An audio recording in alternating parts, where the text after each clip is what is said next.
جارێکی دیکە بە هۆکاروی پابەند نەبوونی یاریمی کوردستان بەڕێکەوتنامەکان و نەناردنی نەوت بۆ عێراق حکوومەتی عێراقی موچەی خەڵکی یاریمی کوردستان دەبڕێت.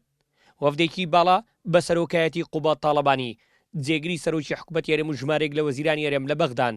لەگەڵ لێپرسراوان و هێزە لایەنە سیاسیەکانی حکوومەتی عێراقی لە کۆبنەوەدان تا بە شێوەیەکی دەستوری و یاسایی کێشەکان چارەسەر بکەن و بودجە و موچە و قوتی خەڵک بگەڕێنەوە. لە ڕاستیدا خەڵکی هەرێمی کوردستان ئومێدێکی زۆر گەورەی بەو وەفدە هەیە و بە دەرەنجامی وەفدەکە هیوادارین وەفدەکە بە دەستکەوتێکی مزنەوە بۆ خەڵکی کوردستان بێنەوە و پشتوانن لە داهاتوودا زمینی خۆشکن بۆ ئەوەی ئەو چارەسەری هەموو ئەو کێشانە بکەن کەوا لە نێوانی هەرێم و بەغدا بە هەڵپێسێتراوی ماونەتەوە بێگومان ڕەنگە هەندێک لە کێشەکان بکەونە دوای حکوومەتی کابینەی تازە، بەڵام لە ئەوی لە ئێستادا گرینگەکەوە خەڵک چاوەڕێ دەکە و خەڵک نیگەرانە کە حەقی خۆیانە مەسەلەی موچەیە کەوە وەکو گرفتێک لە نێوان هەرێمی کوردستان و بەغدا ئێستا ئەمە لێ هاتوۆتە ئاراوە. ئەم وەفدەی حکوومەتی هەرێمی کوردستان بە سەرۆکایەتی قوبات دەتوانین بڵێن کار و ئەنجامی باشی لێ چاوەڕوان دەکرێت و تا ئێستا دیدارەکانیان زۆر باش بووە ئیجابی بووە. پێم وانە ئەم کێشەیە کۆتایی بێ لەبەرەوەی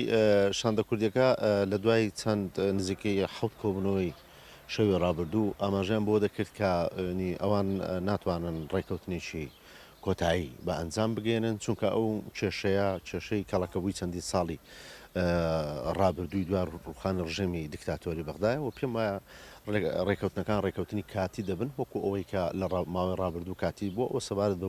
بودجە و موچەی خەڵکی کوردستان هیچ سەری مانجێک نەبووە بێ کێشە ئەم پارەیە بگاتە هەرێمی کوردستان. بەشێکی دیکە لە چاودێرانی سیاسی و شارەزایان ڕایان وایە بڕینی موچە و بودجە لەلایەن حکوومەتی عێراقی بە هەر هۆکارێک ناڕەوایە و دەستوری نییە. ئەوەی ئێستا کە حکوومەتی بەغدا دێکە بەڕاستی ناڕەوایە ناشەرعیە بۆ چکە ئێمە خۆ پێش ئەوەی نەفتیش دەربێ کوردستان بودجەی خۆی هەبووە حکوومەتی عێراقی بودجەی دایتە کوردستان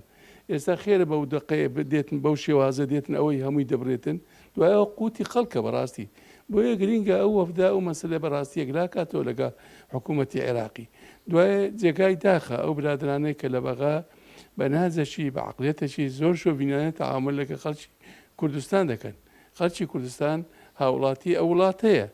چۆن عەرەبەک لە بەسرا بە ئاماشەوە لە زاخۆش کوردێک حەقی خۆیتی لەو سەرەت و سامانەی عێراقی و قەزیە بودجە جیاوازە لەسەر ئەو ئیتفاقاتانەی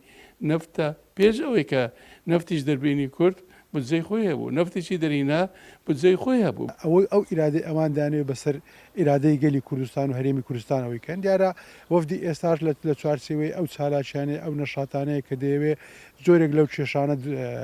چارەسەر بکاتن و ئێمە پێمان وە ئێمەی کورد بە یەک گرتووی بە موحەدی هەموو لایەنەکان و بە تایبەتی لایەنی دەسەڵاتدار کە ئێستا حکوومەتێکی ئیتلافی لە سێلایانی سەرچێرێمی کوردستان هەن هەر سێکیان بە یەکەوە بە یەک ئیرادە بە یەک قەناعەت بە یەک پاکێجی سیاسی پاکێجی ئابووری بچن لەگەر بەغدان فەوازات بکەن بۆی بگەنە چارەسەرێکی سەرتاسەری. وێڕای نیگەرانی شەقامی کوردی بەبڕینی موچە و بودجە لەلایەن حکوومەتی عێراقەوە بەڵام هاوڵاتیان یاریمی کوردستان ومێد و چاوەڕوانی باش لە وەفدی یاریمی کوردستان دەکەن کە کێشەکەڵەکە بووەکانی ساڵانی ڕابردوو کێشەکانی ئێستای بودجە و موچە و شایستە داراییەکان یاریمی کوردستان چارەسەر بکرێن. هەریات کەریم، گەلی کوردستان، هەولێر.